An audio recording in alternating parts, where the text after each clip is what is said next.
Hey everybody, this is just a short video entitled "Where's my client at?" And what I mean by that is, where is my client at from a psychological perspective? Are they actually ready to make the change that you're working with them towards? And this is quite an important point, because if the research suggests that if a client isn't psychologically ready to change, then your long-term chances of achieving success with that client are going to be considerably diminished. Now, the one thing I would say with this is you can actually test this using recognized psychometric tests.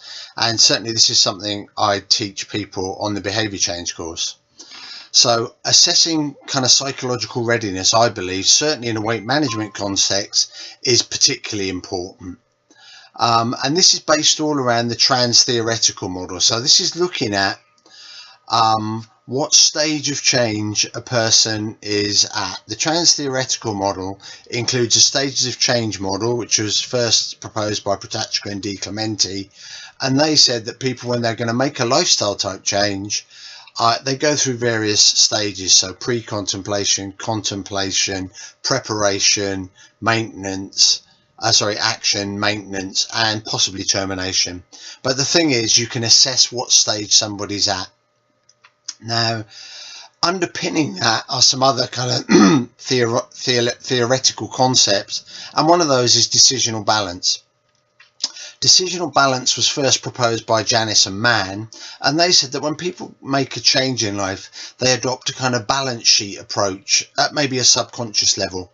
And so what they do is they look at the problem, the possible change, and they weigh up the pros and cons. And if your pros outweigh your cons, then you make that change.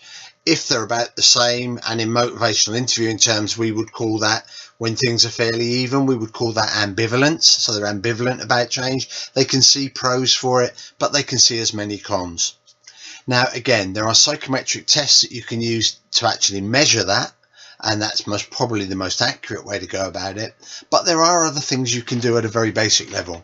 And a very simple thing that I've proposed in the blog, or explained within the blog, is just using literally a balance sheet approach, really.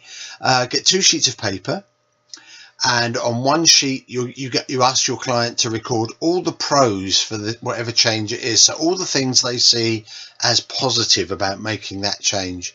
And you basically say to them, nothing's off limits here. If you think it's a pro, it is a pro, because what I want to get is your kind of feeling around this. When they've exhausted that list, when they can think of no others, get them to put that sheet down, face down, so they can't see it. Maybe go and have a cup of tea, cup of coffee, have a bit of a break. Come back and record all the cons, so all the negatives, and again, anything goes. And then when they've completed that exercise, you can look at the pros and cons. Now, the one thing I would say when you're doing this exercise is don't offer any hints.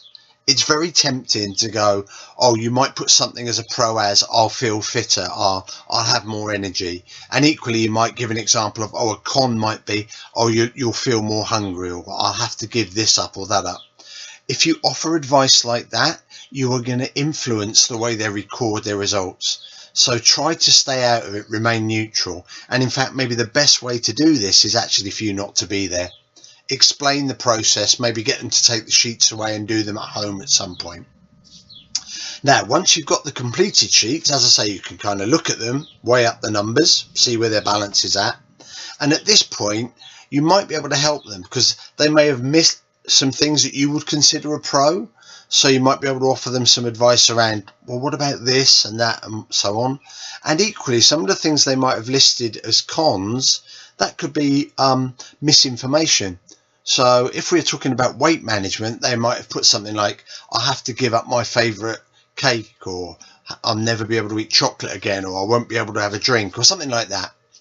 And you can offer them advice around that in terms of, well, actually, that's not true. The occasional drink, blah, blah, blah, blah. Now, the one proviso with that offering advice is it must be with the client's permission. You must ask their permission to kind of offer this advice. Just imposing advice on people is not a good idea. It's what we call in motivational interviewing your writing reflex, your natural kind of inner self going, I'm going to tell you how to put this right. And that's great that you've got that reflex, but you must be able to control it. And as I say, the key thing here is respect the client's autonomy, their right to go, actually, I don't want to hear about that. Because if you just try and impose advice on somebody, then it's liable that it won't be taken on board anyway. Bill Miller, one of the kind of inventors, if you like, of motivational interviewing, he uses the phrase, people don't like to be should on. You should do this, you should do that. Be careful with that. So as I say, always ask clients permission. So the way you might phrase that would be maybe along the lines of, would you be interested in hearing some of my ideas around this, looking at some of your cons? Would you maybe be interested in hearing about what some of my previous clients have done, and something like that? So as I say, always ask permission. The thing about that is you're respecting the client's autonomy, their kind of right to make the choice. And the other thing about offering education advice in this way is that it helps the client build their own self-efficacy. Self-efficacy proposed by Bandura, but you can think of it as self-confidence. And we do know that as clients' self-efficacy increases, it helps with movement through the stages of change, forward movement. So if you're building a client's self-efficacy, their self-confidence, you're going to help them in terms of making that change. And as I say, the key rule here is respect their autonomy and avoid that kind of natural desire to want to get in there and fix things. So hopefully you found that useful, just a simple tool. The ideal way to do this is undoubtedly with psychometric testing, because the other advantage that gives you, you can use the psychometric test scores as an ongoing assessment.